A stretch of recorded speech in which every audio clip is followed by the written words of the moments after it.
Finally, Copilot Plus PCs will make sense. The 5070 Ti gets some details, and Nvidia warns us of an upcoming GPU shortage. Let's get into the hot news, everybody. I'm your Brett host. We're going to be going over the hottest tech news that you can find on the internet while you enjoy your breakfast this Friday, November 22nd, 2024. And before we jump into the news, I just want to remind you that we're currently running a giveaway for this RTX 4080 Super PC. It's in the Thermaltake Tower 600. In order to enter, you have to head over to our Twitch channel, twitch.tv/UFD Tech. You can come watch us. We stream nonstop over there. We would love to have you. And a lot of people don't love to have Copilot Plus PCs. It's not something that's really made sense, specifically because it's only been limited to Qualcomm, their Snapdragon chips. This is something weird that Microsoft did. They only gave their AI PCs certifications to Qualcomm. It's supposed to be coming out with Intel's Lunar Lake. It's supposed to be coming out with AMD Strix Point, as long as they have an NPU that's capable of 50 tops. But the question always was, gaming laptops can already do that. We didn't need NPUs in all of this, but Nvidia's CFO gave a call and indicated that in Q4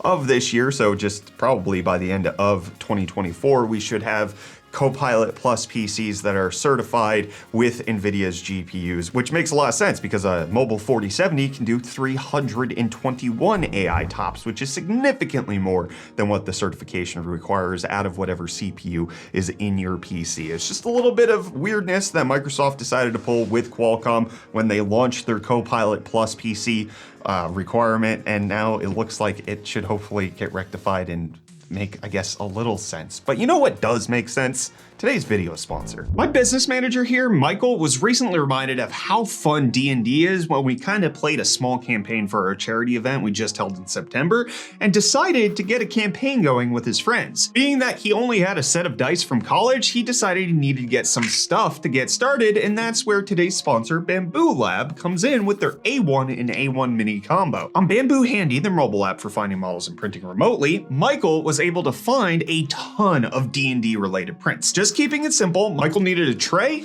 a dice holder, and a little figurine for his half-elf ranger. Perfect enough, there was an elf ranger model ready to go. This little guy printed perfect, as usual. It was as simple as removing the print supports and this ranger was ready for gameplay. Michael is eventually going to paint him, but he's got to get some miniature painting supplies before that, so for now, he's all white and matches the dice holder. And with Michael having cats in the house, a case was a must. Loose dice means no dice when kitties are around. He found this super slim one that prints nice and hefty and closes with a pressure fit, while the file has room to add magnets. We found the friction fit holds it closed plenty snug. The top has this cool design that indicates which die goes in which slot, and the whole thing is so small it could fit right into your pocket. Definitely doing a good job of being cat proof and looking good while doing it. And with 3 cats in the house, Michael needed something so his dice wouldn't roll off his desk and into the clutches of a cat every time he did a skill check. He found this simple hexagon one that does a great job of keeping the dice contained. We also added some rubber feet to the bottom so you can really put some heat on those dice. And this tray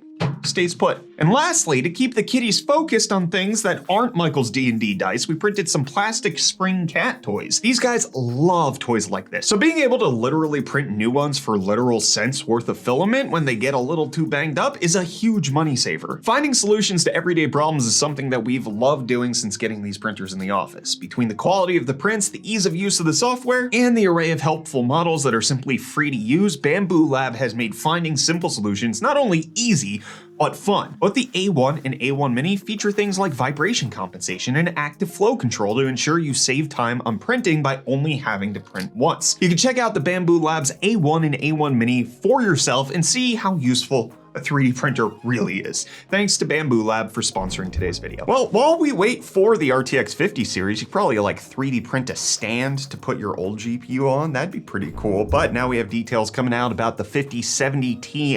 This graphics card's expected to have 8960 CUDA cores and come in at roughly 300 watts of power. We're expecting these to get announced at CES in January, and it looks like the lineup at that launch will maybe be the 5090, 5080, and potentially especially the 5070 Ti. It's kind of iffy whether or not we will get the 5070 with that. But in case you're wondering, how does 8,960 CUDA cores compare to the current generation? The 4070 Ti has 7680 CUDA cores, so it's about 1,300 more than that. And then the 4070 Ti Super has 8448, so it's roughly 500 more than that. But the idea is that the 5070 Ti will be a slightly cut down version of the RTX 5080, being on the same GB203 die from Blackwell. We don't know memory specs just yet. It's likely going to be GDDR7. We don't know if it's going to be 12 gigs or 16 gigs. Obviously, there's the weirdness with the 4070 Ti and the 4070 where they're not enough VRAM. So maybe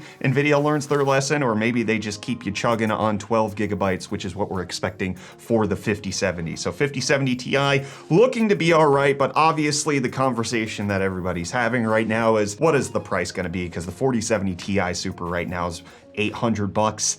A 5070 Ti, come on, who knows what that's going to look like? Probably not going to be good for your wallet, but I know what is. Reece, when he brings you the deals. Yo, welcome back to UFD Deals, bringing the hottest tech deals out on the internet. Happy Friday, everyone. Hope you guys are ready for a good weekend, and I'll get you started off right with some deals. Starting off today with the SteelSeries QCK gaming mousepad, with the double XL version going for only $14.99, making it $15 or 50% off. But then if you need something to slap down onto that, you can grab the Razer Viper Ultimate Lightweight Wireless Gaming Mouse and the Charging Dock combo, available in white for only $89.99, making it $60 off. And then finally, continuing this weird 34-inch ultra-wide trend, we've got the Alienware version with their 34-inch 1440p 165Hz curved QD OLED gaming monitor, going for only $649.99, making it $250 off. So far this week, we've had 3 different options: a VA panel, a Nano IPS, and now QD OLED. So if you're looking for a 34-inch ultra-wide, you've got options. And hey, with that, the deals are done. You can find these and more linked in the video description down below. But until next time,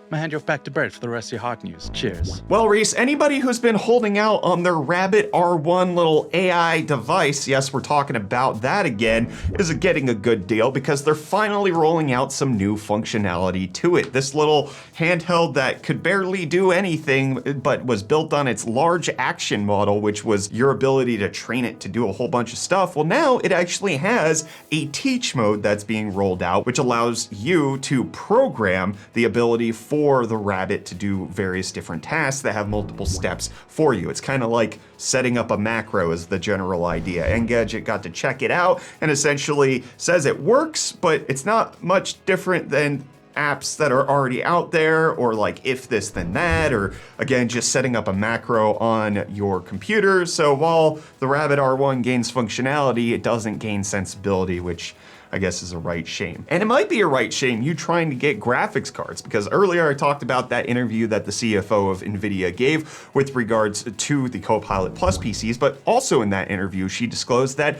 there might be a shortage coming up with gaming graphics cards. This was in discussion of how much money Nvidia is making, because they're making a lot, 109% net income up year over year. It's great. Nvidia's doing very, very well financially, but with that, while it was a great quarter for gaming with notebook, console, and desktop revenue all growing sequentially and year on year, on gaming, although sell-through was strong in Q3, we expect fourth quarter revenue to decline sequentially due to supply constraints. Now, this could mean that they are running out of GPUs to sell, and this could lead to something in the future, but she did indicate that in 2025, things should probably pick back up and should be okay. So this might just be more of an indication of things we've talked about in Hot News previously, which is that Nvidia has stopped producing the vast majority of the 40 series GPUs, and that they are going to sell through quicker than Nvidia anticipated, which means that in December, it might be hard for you to get a graphics card, and instead you'll have to wait for the new lineup to come out sometime in January. That's at least the general idea that came out through this interview, but while you might be worrying whether or not Nvidia is gonna care about their gaming industry, they are making more money. They're increasing their revenue. It's up 15% from last year, $3.2 billion. That's not nothing. That's a lot of money for a company. It pales in comparison to things like their data center income, which is about 10x what they're earning from gaming. But who knows whether the AI bubble will last? Maybe Nvidia's holding on to it. I do have a conspiracy theory, which is just based on absolutely nothing. So take this with no authority whatsoever. And that is Nvidia might spin off GeForce to be its own company. That could be neat. Who knows if any of that'll happen. But what I know did happen is you guys left comments on yesterday's episode of Hot News. So let's go check them out. Plum Crazy saying Nvidia keeps going up on prices. It makes the AMD and Intel cards look more and more attractive. Yes, I agree. But AMD is selling worse and worse, which is a right shame. This RX 7000 series is at phenomenal prices. The 7900 XT was at like $520 recently, which is a really good price for that card. I've seen XTX cards go for $800. Like, I agree, but also, it's just people aren't going out of their way to buy anything besides Nvidia. Then Cool Guy saying Nvidia is getting more expensive. No, Nvidia is getting more expensive-er. Exactly. I made sure to do that. And then we got a $2 super thank comment coming in from Artificial Unintelligence saying Steam controller height. Need more support like this so we can couch plus TV play more mouse and keyboard games. Additionally, for those with accessibility issues, controllers are usually much better on your hands. And devs need more custom binding options for controllers, but thankfully Steam has some overrides. People really don't see how much control you can build in with those touchpads and the extra menus. Just take some effort to DIY for each game. Hey, I was not in the States when the Steam controller went on its fire sale. I was in South Africa and I was prohibited from ordering one, but I always wanted one. I don't have one. I don't want it that much where I'm gonna go out of my way, but I'm here for a version 2. I wanna see Valve do it. Accessibility, I would love to see that. And then we got a couple people talking about Stalker 2. Ranroy saying, I'm doing my part. I bought Stalker 2 knowing it'd come with problems. It's not often I agree to give companies my crashed game data,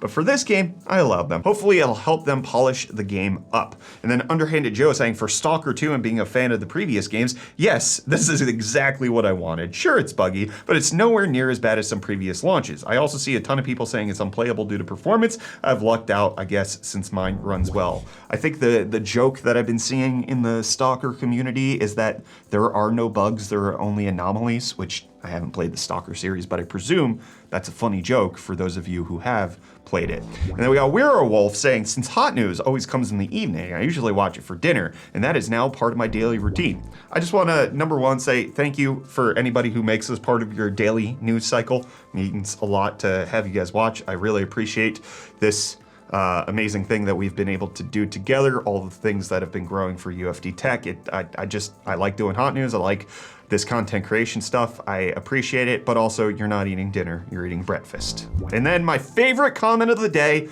I'm sorry to everybody else, but Jeremy gets it, which is expensiver? Nice England. Thanks, Jeremy. Made my day. Guys, don't forget that we are still running a giveaway for the RTX 4080 Super Thermal Take Tower 600 PC. If you want to come watch us on Twitch, we'd love to have you over there, and I would love to be done. I'll see you back here, hopefully, on Tuesday for more of the hottest tech news.